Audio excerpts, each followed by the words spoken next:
learning to hold those necessary paradoxes: stability, agility, authority, humility, performance. Welcome back to the Deep Dive. Today we're jumping into a really significant new work. Brown's 2025 book, Strong Ground: Leadership, Paradox, and Resilience. And our mission, as always, is to really pull out the core insights, the practical tools you can use, because this book tackles leading, courageously when everything feels uncertain, fast change, ethical tangles, technology. It's a lot. We want that wisdom, that solid footing. Exactly. And that search for solid footing, that's precisely why this feels so relevant right now. And yeah. You see it everywhere, don't you? These older leadership models, they feel, brittle. Brittle, yeah. They just can't keep up with the speed, the chaos, the polarization we see. Yeah. So this work, it aims to be a counterweight, shifting focus from external control back to getting your own house in order internally. Right, that central question. How do you find something solid underfoot when the ground itself is shifting constantly? Okay, let's get into it.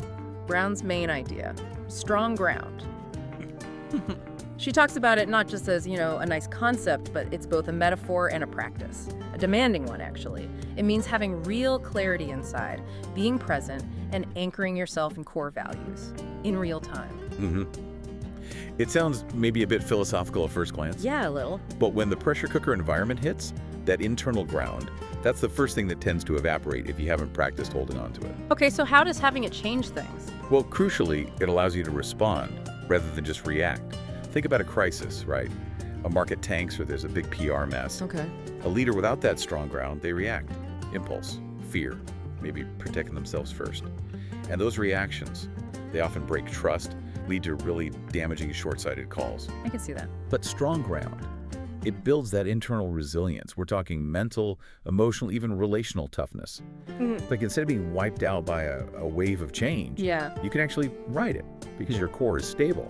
And what Brown does well here is separating that internal anchor from external things like, market share or KPIs. Yeah. Those can vanish overnight. Right, they're unreliable anchors. And she connects this internal focus back to what she calls the wisdom of the human spirit. Things like connection, empathy, courage, humility. Mm-hmm. It's a very human-centered view.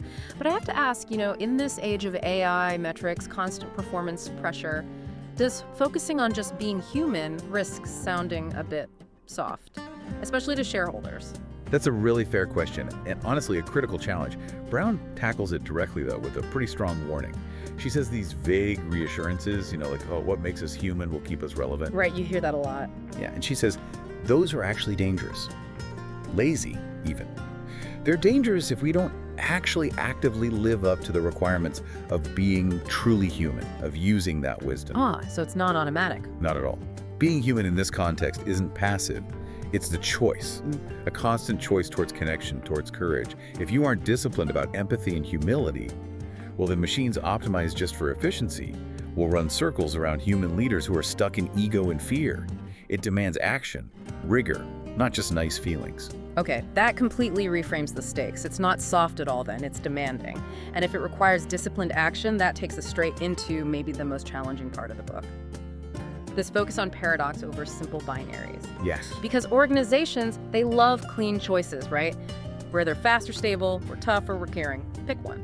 And that drive for simple either or thinking, that's exactly what trips up leaders in complex situations. Brown argues pretty forcefully that modern leadership is almost always a both-hand game. Yeah, the real skill isn't picking the right side. It's learning how to hold two seemingly opposing yet necessary things at the same time. That requires, frankly, a lot of emotional and mental bandwidth to just sit with the tension, not rush to resolve it. Okay, this is where it gets really practical, I think. We need to dig into those specific paradoxes she mentions. What are the big ones leaders have to hold? She highlights three main ones. The first is stability and agility. So you absolutely need to provide clear, reliable direction. That's the stability your team needs to function. Right. Foundation. But you also have to be nimble enough to pivot fast when the market shifts or some new tech disrupts everything. The tension is, under pressure, stability can calcify into bureaucracy. Slows everything down. Exactly. And agility without an anchor can just become, chaos, confusion, burnout. So defaulting either way is bad. If you're too stable, you miss the boat. Too agile, you just flail. Okay. What's the next paradox? The second is authority and humility. As a leader, you have to lead. Make the call. Own the outcome. That's the authority part people expect. Need someone in charge.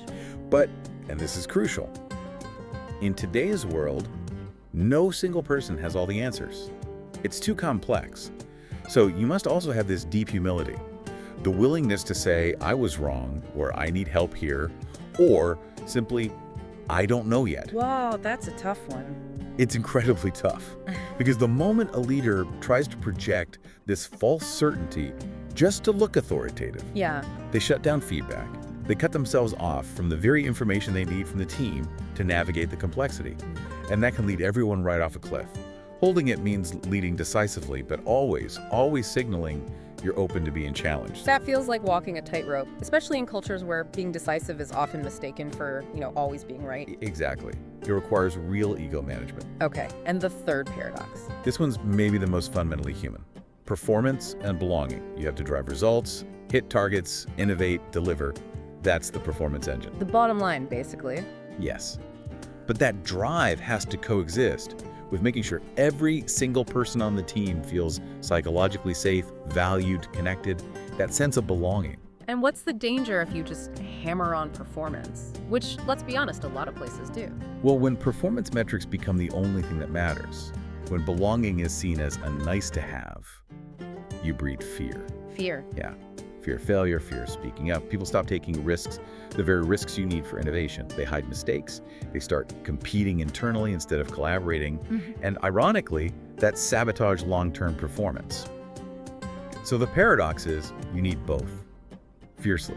Psychological safety isn't fluffy. It's actually a driver of high performance over time. Okay, so the skill isn't about solving these tensions by picking a side. It's learning to live in the tension, maybe even use it.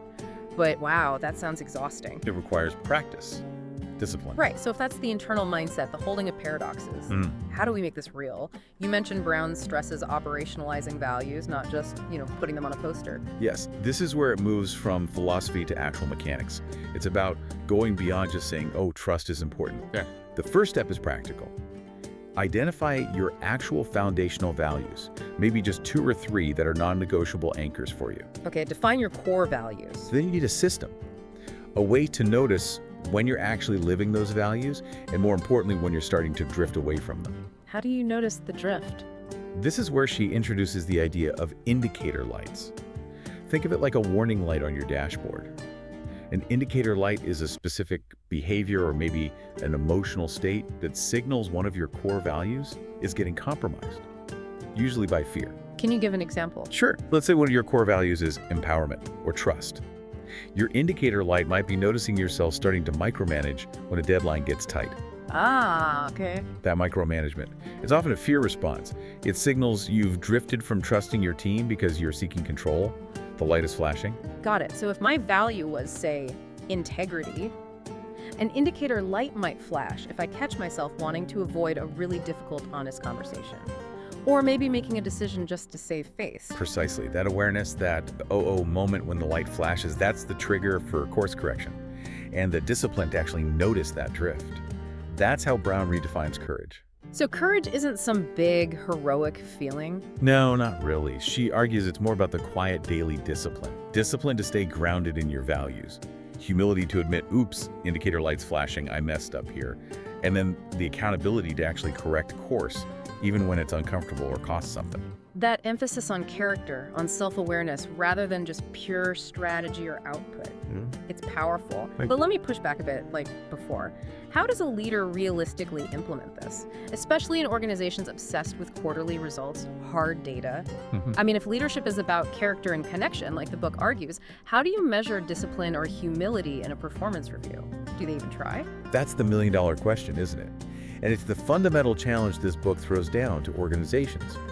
Brown basically says, if you only measure traditional metrics, profit, KPIs, efficiency targets, you are actively signaling that character doesn't matter. You're incentivizing the wrong things. Exactly. You're telling leaders that their internal alignment, how they foster belonging, whether they show humility, none of that actually counts towards success. The book implicitly calls for a shift. We need to start valuing and perhaps even measuring behavioral metrics alongside results. Like how the results were achieved. Precisely. Did the leader own a failure publicly? Did they genuinely seek out diverse perspectives before making a key decision? Did they protect the team's psychological safety during that crunch time? Those are observable behaviors. They link directly back to courage, humility, holding paradoxes. Okay, that makes sense. Let's bring this directly to the listener now. For you listening, what does all this deep thinking about paradox and discipline mean for your work, like tomorrow? Well, the book offers some concrete starting points. First, really take the time to identify maybe just 2 or 3 core values, your non-negotiables, write them down, keep them somewhere visible, Make them real. and then use them. If a decision pops up that clearly clashes with one, even if it looks like a quick win, that's your signal it's the wrong path according to your strong ground. And second, consciously practice being anchored and aligned, especially before you walk into those high-stakes situations. A critical meeting, getting unexpected bad news. Take a beat. Yeah, take a breath, do a quick internal check. Am I grounded in my values right now? Am I present? Or am I about to react purely out of the fear this situation is kicking up? That little self-check is the tool in action. And the third one you mentioned was humility. Actively cultivated, which isn't just thinking you're humble, right? It's behaviors. Right. It means genuinely seeking out different views, asking people to poke holes in your plan, being truly willing to adjust course, or even just saying, you know what, I don't have the answer here yet. Let's figure it out together. Those are actionable. Now, just for balance in our deep dive, we should touch on limitations. What doesn't this book maybe focus on as much? Sure.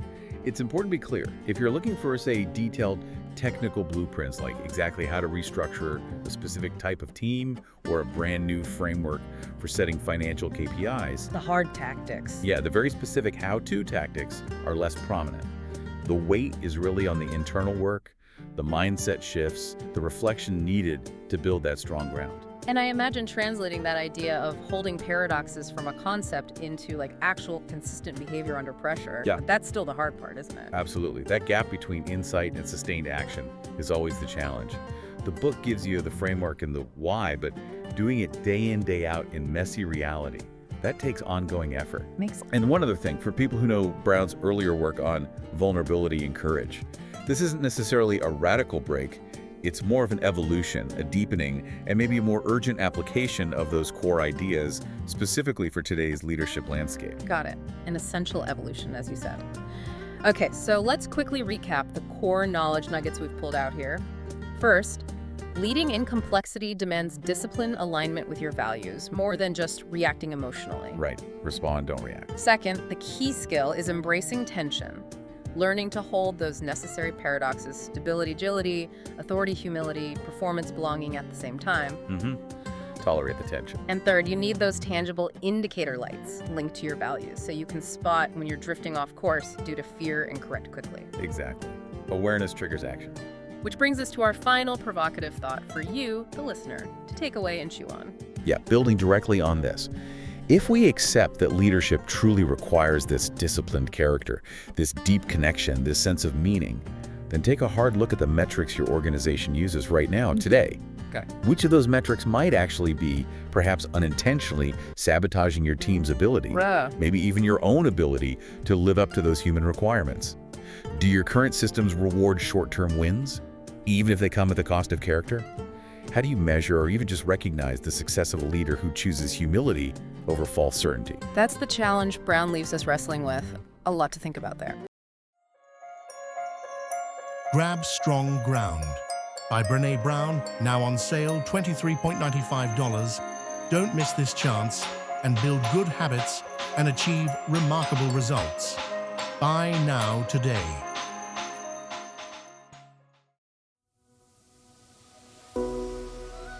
Like and subscribe for more Bookhaven podcasts.